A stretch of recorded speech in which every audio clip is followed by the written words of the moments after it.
Viewers, thank you for joining us. This is an English edition of news from Dalsan TV. My name is Yunus Leko and these are some of our top news headlines. Somalia and Saudi Arabia agree to enhance cooperation. 4,000 students sit fierce exams for place at Somali National University. And Somali Defense Minister visits Hiran region to coordinate security support for liberated.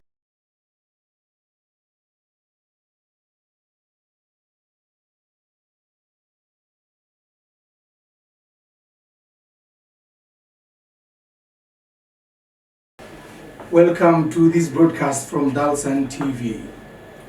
Somalia and Saudi Arabia have agreed to strengthen bilateral relations after a meeting between two diplomats representing the countries in New York, where world leaders have converged to attend the UN General Assembly.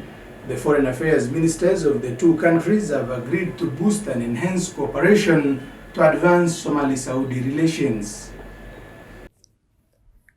Minister of Foreign Affairs and International Cooperation Abshir Umar Jama met with his Saudi counterpart Faisal bin Farhan bin Abdullah in New York on the margin of the work of the 77th session of the United Nations General Assembly. During the meeting, the ministers researched strengthening bilateral relations, expanding shared cooperation, including livestock and fisheries, increasing trade exchange, food security and drought, as well as the work of the Council of States overlooking the Red Sea and the Gulf of Eden.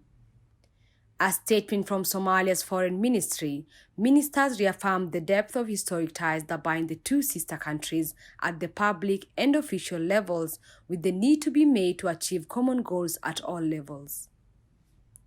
The Saudi Foreign Ministry said both sides also discussed the most prominent regional and international developments and bilateral efforts made in their regard. In a statement, the embassy said during the meeting, the two ministers discussed bilateral cooperation between the two countries and ways to enhance and support it, in addition to discussing the most prominent regional and international developments and bilateral efforts made in their regard.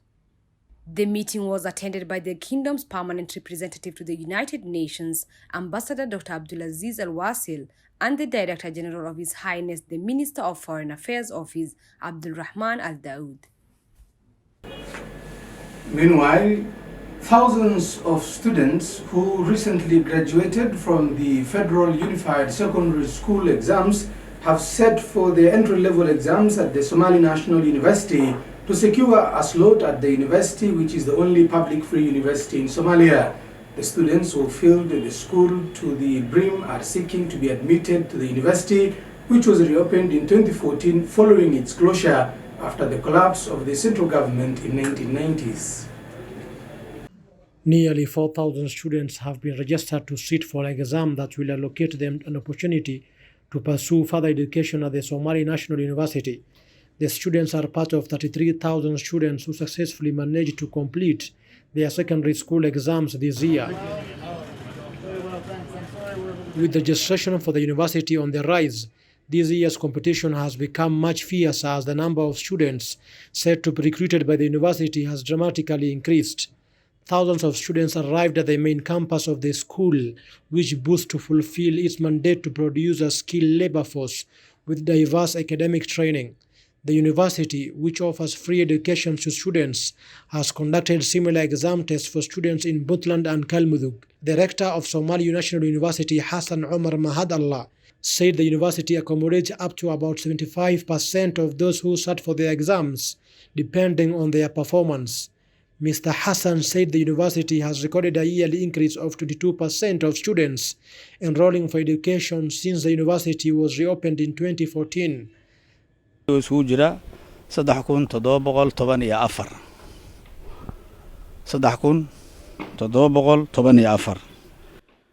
Galmudug 3,714 students set for their exams in Mogadishu. In Galmudug and Puntland, 172 and 140 students set for their exams respectively. The number of girls who've picked interest in joining the university is 38%, while 61% of those who showed interest for allocation of a place in the Mogadishu University were male. The Somali National University was established in 1954 in the Trust Territory of Somalia. It obtained official university status in 1969. In 1973, under the Supreme Revolutionary Council, programs and facilities were expanded. The SNU developed over the next 20 years into an institution of higher learning with 13 departments, 700 staff and over 15,000 students. Due to extensive damage to its facilities as well as the quality of holding classes and acquiring books and other necessities in the wake of the civil war in the early 1990s, classes at the university were suspended until 2014 when it resumed operation. Meanwhile, the Somali army conducting operations in parts of Iran and Galmudug have been commended for exhibiting high levels of discipline as they removed fighters of the Somali militant group. The Somali defense minister, who visited recently liberated towns, said the government will spearhead efforts aimed at removing remaining areas that are in the hands of the militant group. The Minister of Defense of the Federal Government of Somalia has visited troops and allied local communities in parts of Hiran region to assess their welfare and commend them for their contribution to the recent successful military operations. Abdul Qadir Mohammed Nur was in Hiran on Wednesday, where he interacted with Somali troops involved in ongoing operations to degrade Al-Shabaab and restore peace and stability in the country.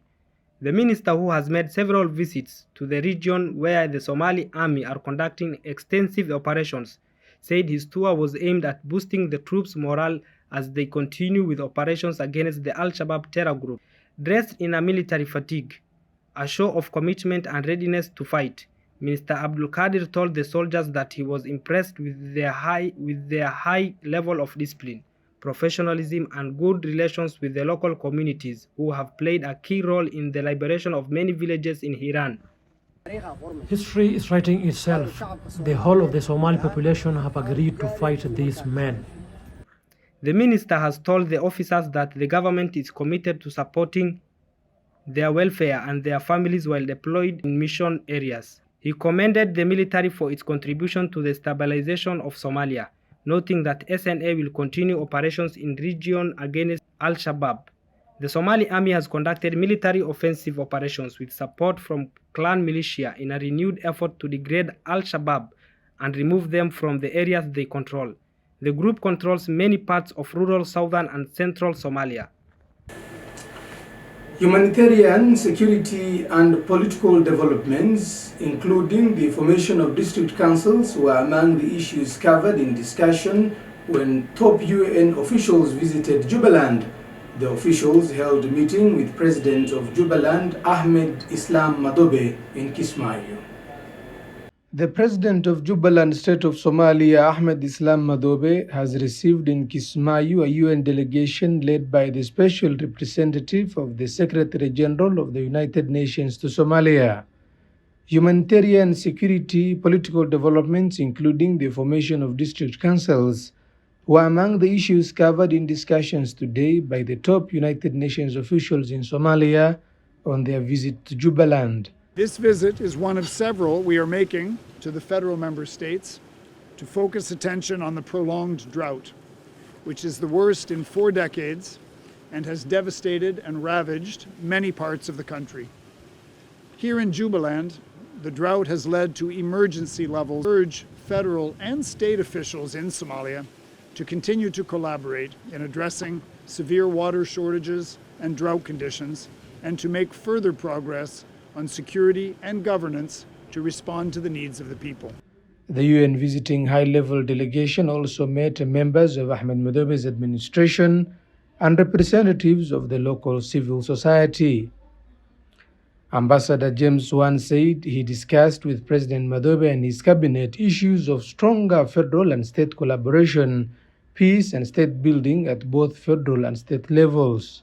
Beyond the issue of drought response, the United Nations stands ready to support the Jubaland administration in the formation of district councils and in advancing reconciliation within Jubaland state. We urge in this regard due representation of women, youth, and minority communities in governance and leadership. Mr. Swan, who addressed the media after the meeting with the state leader, said the UN is committed to continue advocating for more international donor support to prevent famine in Somalia, adding that in its humanitarian actions, the UN family is working side by side with local humanitarian partners. According to the latest report of the UN Office for the Coordination of Humanitarian Affairs, about 7.8 million Somalis have been affected by the drought, with more than 1 million displaced by drought and searching for food, water, pasture, and livelihoods. The report says Kismayu hosts almost 125,000 people, mostly displaced by drought and living mainly in congested settlements with limited water, sanitation, and health facilities.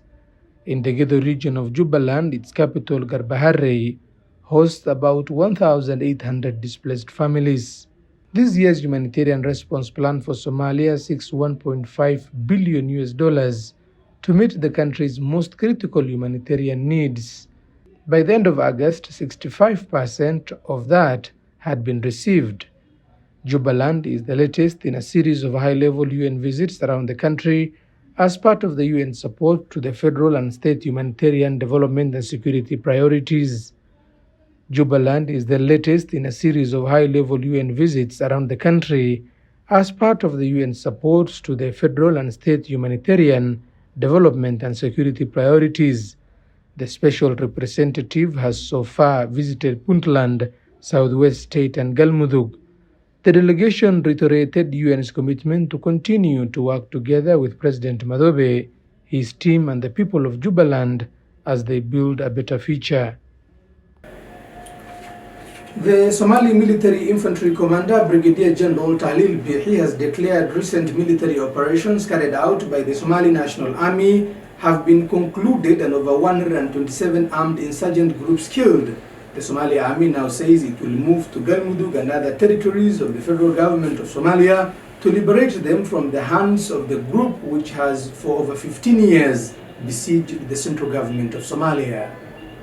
Somalia has on Wednesday declared Operation Wagbari 2 in parts of central and southern Somalia a success despite the persistent threat posed by Al-Shabaab and other militant groups during the operation.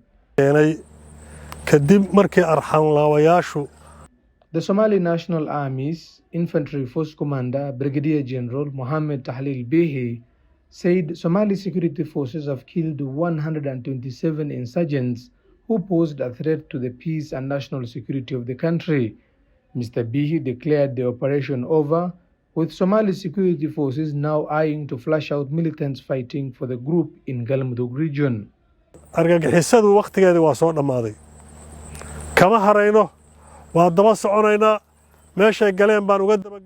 sorry. I want to tell the Somali people that the period of the terrorists is over.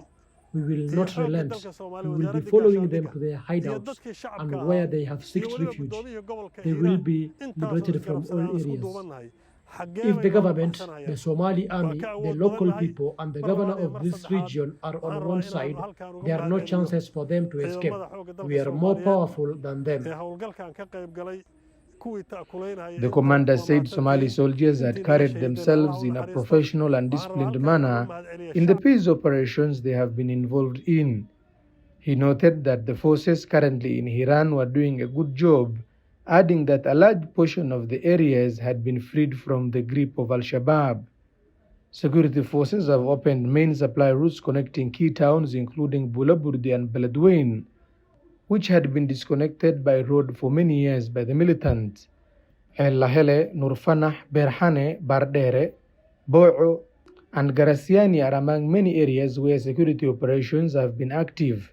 Since the beginning of the operation dubbed Wagbari 2, the Somali National Army, with the support of the locals, have managed to capture more than 30 areas and killed over 200 militants in large-scale operations across the country, according to government sources. And with that story, we come to the end of this broadcast, an English edition of news from Dalsan TV, Somalia's premier television news network, broadcasting in both English and Somali. My name is Yunus Deko. Until we meet again, have a lovely time and enjoy the rest